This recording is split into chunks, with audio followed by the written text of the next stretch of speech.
Good morning, good afternoon, good evening, and hello, and welcome to Books from My Library. My name is Kimolisa Mings. I'm a reader, writer. I love to read and I love to write. And as a self-published author, I have to ask myself, how are readers going to find my books? And so I got to thinking about the books that are in my library.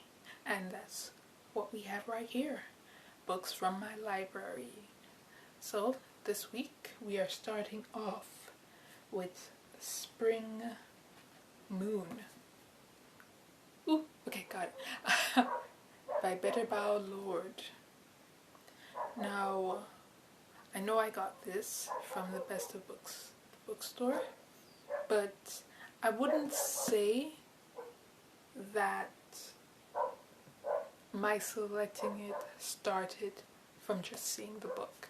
I would say I would take it back to actually watching, I think it was the PBS, I think it was PBS that had, or it was a movie, regular movie, The Joy Luck Club. It was a regular movie, yes, by Amy Tan. So I came across that movie and I was like, oh, this is interesting. So I went and I read the book and I found that, oh wow, this is more interesting because it was a richer world. It had more than the book, the movie could ever really give.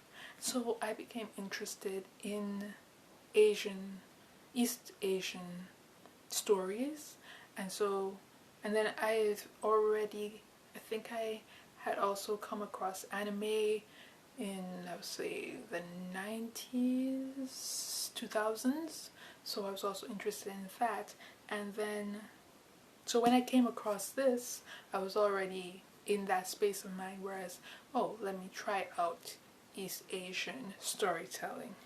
And this was kind of cool because it wasn't just, this is our culture, you know? It was genre fiction with I think it was Japanese. I feel it's Japanese. Yes, I feel. Anyway, it had it as the backdrop, but then it had an interesting story that was kind of genre fiction kind of vibe. So, and I feel like I've read this twice. I enjoyed it so much, and I liked their storytelling, and I really got into it.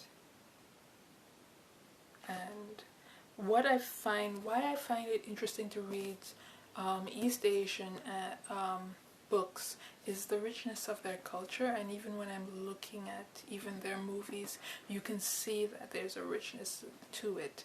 And as a Caribbean person from a small island, that's something I feel I lack, because although my culture would come from West African, there's not much. It may be like little scraps of West African in my culture, but it's more how do you say, we call it British.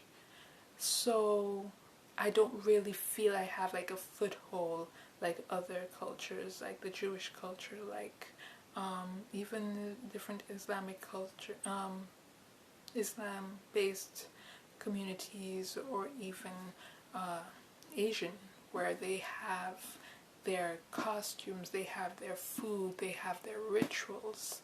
And it's only within the last few years I was like, oh, that's what I feel missing. And with them having that culture, they have that opportunity, have something that they can fall back on and be like, yeah, this is the way we are. Whereas I feel, as such a new culture, this is my opinion, I still feel like we're finding, or we're just trying to offshoot from the British culture with fine threads of West African in it. And the interesting thing is that because now we have also globalization, as well as, say, the American media, soft power going on, there isn't any real foothold into this is how we are. So that's why every now and then I like to just escape to a culture that's like, yeah, this is how we do things. We make this at this time for this festival. So, and I wouldn't be surprised if I read this book again, because I did appreciate it. Now with that said, so next we have, it always makes me smile, A Raisin in the Sun by Lorraine Hansberry. Now I have this book because I took literature at CXC level. I think I got to. I feel I got to. But it's a great story. Come on. And it's just like great vibes. It's great. The characters are rich, and even though it's a play, you know,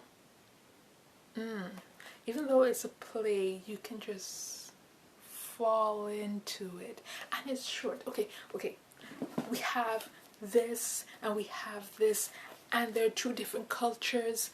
They're not my culture, but I get all the feels, you know.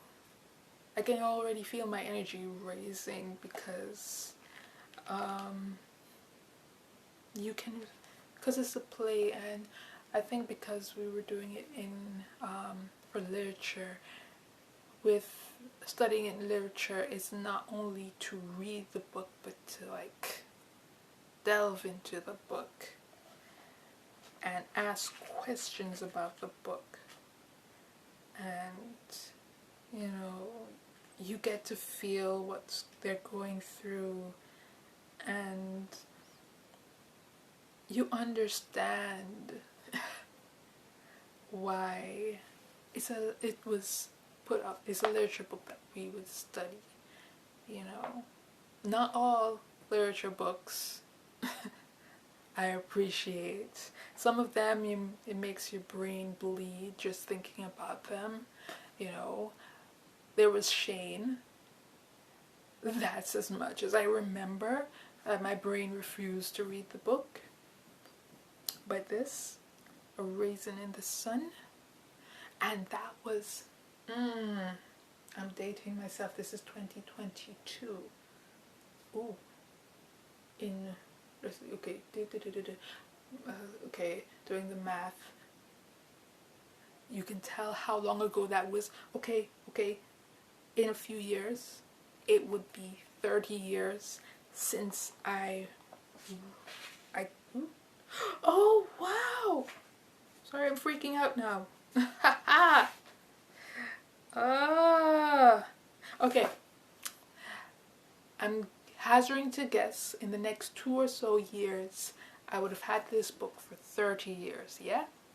And I got this book from PC's book review. Oh wow.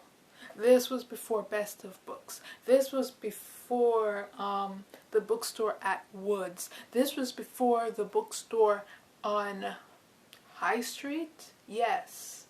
The people just got finicky at the end, and you know what? Anywho, but ooh, you know, it's not only the book, it's the story and the relationship you have with the bookstores, you know. And it was like PC book review, it was upstairs, it was on St. Mary Street above Market Street, and you had to go upstairs, and we used to get our Archie comics, and the book place was just like books and books and books and magazines. And then it kind of diminished, and then it moved a little bit higher up St. Mary Street, below Temple Street, right? And ooh, I think I kept going because I had a loyalty to it, and it was always this hope that I would find something. It was almost like thrifting, but for books. That may sound stupid, but whatever. And you know, I vaguely remember they said that when they broke down the building long after the owner had died, and there were still books in there. It's funny what's things that you don't think about in a while, but then it's part of your history. Oh, PC's bookstore. Damn. Anyway, last book is Creative Ink by Meg Mateo Elasco and Joe is a long word. Sorry, hun. Okay, I'm gonna try. Diang Delert Cho. Anyway, now this book I got from my brother, and I really appreciate it because yes, I am a creative person, but I never had faith in it, and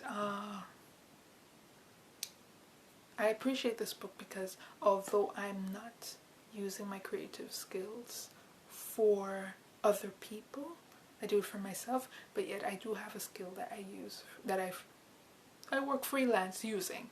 So I found this book useful because there was like information that I could apply to my freelance career, and it also had case studies, so it showed that it was possible. And I feel like it also showed a behind the scenes kind of thing. I feel as though, this is just my opinion, but okay, you go to an art college, maybe for graphic design or illustration or whatever, and there are these steps that you can take for your career. But as a person that maybe is self-taught, you don't know these steps. You don't know, hey, there are agents that you can get. There's a way of pricing your work. All the little nuances that you may have learned through a higher education kind of vehicle. And I feel like this book is useful because it kind of fills in those things, especially if you are a self-taught artist, graphic designer, we call it 3D rendering person. This is a very useful book, and I think this is another book I feel I'm going to read again, because I'm of the opinion that you should read a book multiple times because you are going to be at different places in your life at different times, and you may take something from the first reading and you may take something else in the second reading, and maybe something else in the third reading. So Creative Ink, and I got this book from my brother, and I really appreciate it and you know, it was beautifully made. It has a lot of useful information, and I truly value it. And it has resources, the whole gamut. My only thing is that maybe some of the resources, and this is one of the things with books and the like made in this time, in the internet age predominantly, is that it's easier if you're showing a lot of resources, it's easier if it's an ebook than a print book, because in some instances websites disappear, resources change, so you may start putting in a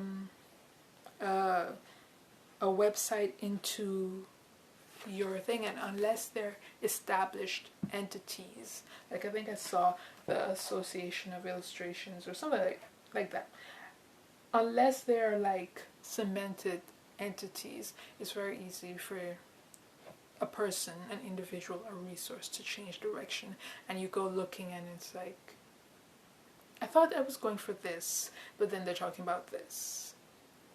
An example was I came across a self-publishing resource person that provides information. I think it was Jane Freeman.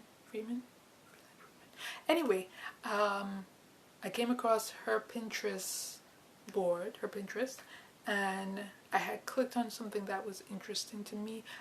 It linked to her website. I read the article, and then when I clicked on the link to the person who wrote the article, it was like something completely different, and I was just like, wait, what just happened here? So I went back and I clicked on the link again, and let's say this person is dealing with a certain, I think maybe book marketing, but then when I went to the link, this person is now going towards Christianity and a Christian life. So although I appreciate the book, the substance of the book, the principles still remain, but you may have to revisit the resources. So let's take a look as a refresh or revisit. We have Spring Moon by Better Bow Lord, in which, although I found it in the bookstore, I was primed. I was interested in East Asian cultures. Then we have A Raisin in the Sun. This was a book that we had to, it was a literature class book that really gave me the feels. And then we have a book that I got from a family member. And there we have it. 3 books from my library. Thank you so much for making it this far, and I will see you next week. Bye.